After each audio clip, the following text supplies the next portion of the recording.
The UFC has just announced some absolute heaters for the month of October for UFC 320 and UFC 321. For UFC 320, October 4th, we're looking at the main event of Ankalaev versus Alex Pereira 2. Shama returns in the rematch from the fight which Ankalaev claimed the title not too long ago.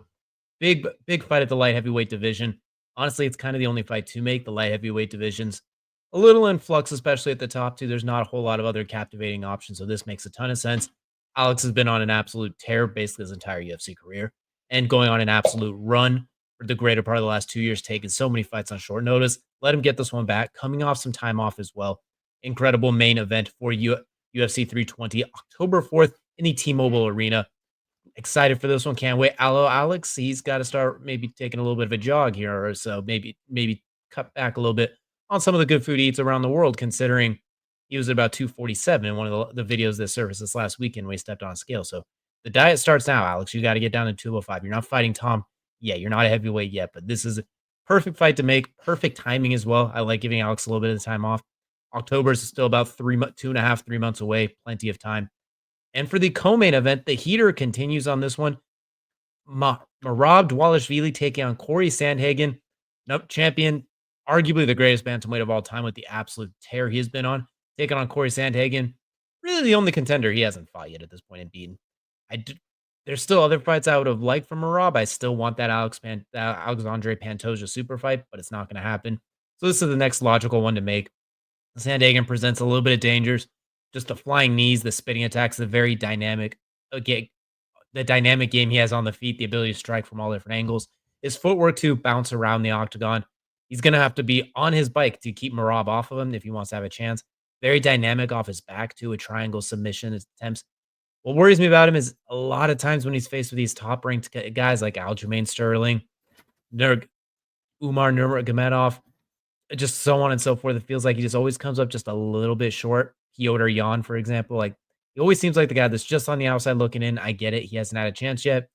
Ooh, best opportunity at this point, the best fresh matchup. He presents some dangers, but at the same time, Merab's been on such a tear. I imagine the odds on this one would be like minus 500 from Merab or something insane. Great fight to make, though, just because of the danger Sandhagen does present. And shout out to Merab for continuing to be very active. One of the most active champs we have in the game right now, always showing up to fight. Coming back October 4th as the co-main event at the T-Mobile Arena. This one doesn't end, though. They did also give us a great feature fight with Jiri Prochazka taking on Khalil Roundtree Jr. Looks like a potential number one contender fight, number 2 versus number 4. The only way it might not be is if Jiri wins and Alex wins, and maybe they don't do that trilogy because Alex is up 2-0 with 2 finishes. Nonetheless, a great feature fight. Ranked fighters on the card is what I'm absolutely, which is nice because we haven't seen a lot of that with a lot of the pay-per-view cards so far this year. They've been very, I don't want to say mid, but they've been very top-heavy at best. You don't see the fights carried out. And so far, these 3 have been announced. This is an outstanding card so far with these 3. And having Prochazka and Roundtree gives you a built-in backup option. If Alex or Ankalaev gets injured, you have somebody that could step into that main event and fill it. You don't have to have a quote-unquote backup fighter. You have it baked in right here. Wonderful fight, explosive fight, almost all but guaranteed to not go to the judges' scorecards, which is exactly what you want. In a light heavyweight feature fight, various styles, high-level strikers, very unique and very different styles too. Khalil Roundtree, a lot of that typical Muay Thai stance, the 1, 2, 3 low kicks, thunderous kicks. Jiri, hands low, a lot of movement, a lot of bouncing, but a lot of power when he does land. When he does connect it, he brings the house down for sure. So I love this fight. This fight card is one more really good fight on the pay-per-view for I think being an absolute heater. I think maybe you look at the lightweight division, there's a lot of fights to still be made around there. I think there's some options you can look at there. Welterweight, there's still some good fights too. There's guys like Ian Gary coming back. That's an option too. There's a lot of interesting guys that you could plug in there. Joaquin Buckley as well. I think one of those guys is maybe the curtain jerker for this. Would be an absolute awesome fight just to round out the pay-per-view card and give us one of those that we haven't seen too often this year, where it's just top to bottom. The main card is where you're paying for a fight card, not a main event like 318 per se. So love what they did here with this fight. I love this so far, what we're looking at in the T-Mobile Arena.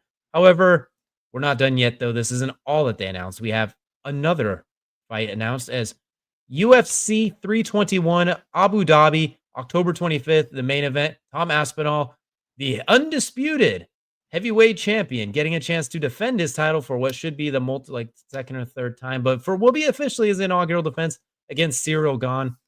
This just makes all the sense in the world. Ciryl Gane's ranked number one. He's fought Francis Ngannou. He's fought John Jones. At this point, he's got to fight Tom as well.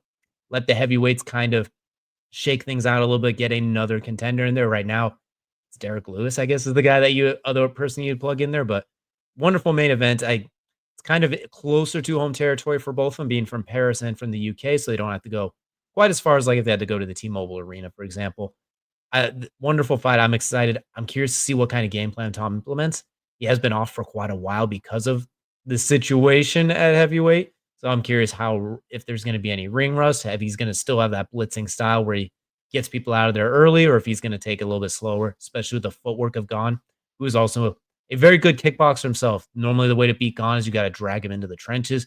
You got to make it dirty. You got to take the elegance and the prettiness out of it. You got to make it a fight. Tom does have the ground game to do that. We know he could get in close and mix it up. Question is, does he do that, or does he use a lot of his footwork as well? I'm excited for this fight. Tom, though, you absolutely have to win. Otherwise, John Jones is going to be a relentlessly obnoxious Twitter fiend, even more so than he already is. So please don't put us through that. Tom, just get it done at this point. Wonderful fight. This is the fight card. How do I put this politely? The UFC really loves to overload the Abu Dhabi, Saudi Arabia, some of those cards that you see in there. Let's take a look at this one, for example. This is this weekend's fight night. No, this is just a fight night on ABC. Headlined by Robert Whittaker, Rainer de Ritter. The co-main event is Petr Yan and Marcus McGee. That's an incredible banger of a fight. And that wasn't even supposed to be the co-main event. The co-main event was supposed to be Movsar Evloev take on Aaron Pico. An incredible fight at featherweight. I don't like the logistics of it, but I like the idea of it. That's something. Can you imagine that on UFC 318? Just take one of these off and put it on UFC 318. Shara Magomed taking on Marc-Andre Barriault. Good fight there. Look at this. Look at the ranked fighters. Nikita Krylov versus Bogdan Guzkov. I butchered his name. I'm sorry. Bryce Mitchell and Saeed Nurmagomedov. How is that not on the Louisiana fight card UFC 318? That's right in Bryce Mitchell's backyard. Nurmagomedov is still a huge popular name. The way they distribute some of these fights is just crazy. I mean, you got Manda Ribas taking on Tabitha Ricci way down on these prelims. Like, look at this. You have more ranked fighters on this card than you did on a pay-per-view. So you know they're gonna you absolutely know that they're gonna do it pretty big for UFC 321 in Abu Dhabi. I think this is where we could see some of these lightweight spots start to shake themselves out. Maybe this is where you see Dan Hooker versus Justin Gaethje, if that's a fight he's willing to take. I know he said he has no interest in Patty, but maybe him and Dan Hooker's a good one they could plug in here as a co-main event. I'd love to see maybe a heavyweight matchup as a feature fight, kind of like we saw at UFC 320 with the light heavyweights. Let's get, I don't know, somebody on there as well. Maybe you bring back Derek Lewis. I think getting a high-level heavyweight fight just to have more or less a little bit of a buffer zone, like a baked-in backup just in case something happens with Tom or something happens with Ciryl Gane. Maybe Alexander Volkov versus Jailton Almeida, Waldo Cortez Acosta versus Almeida, or something, just something like that. So you have a really good. If Derek Lewis wants to come back quickly, plug him in there too, because you know he's a fan favorite. He's gonna ball, and well, his balls might be coming out too, depending on how hot it gets. So I think getting something like that in there, getting a lightweight fight like Gaethje versus Hooker. Maybe Paddy Pimblett versus Armin Sarukian. I think that's an incredible co-main event in this spot as well. There's some very interesting matchups you could shake out there. I don't think you necessarily need to throw like another title fight as the co-main. Maybe if Pantoja and Joshua Van want to get back that early, but I'd like to save that one for a little bit later in the year. Welterweight, there's some guys like maybe Shavkat gets back in there. You could have Shavkat versus Joaquin Buckley, something like Shavkat versus Kamaru Usman, something along those lines. I think getting just a couple big name fights on that one just to fill out the card would be incredible. Maybe you get Bilal Muhammad to return.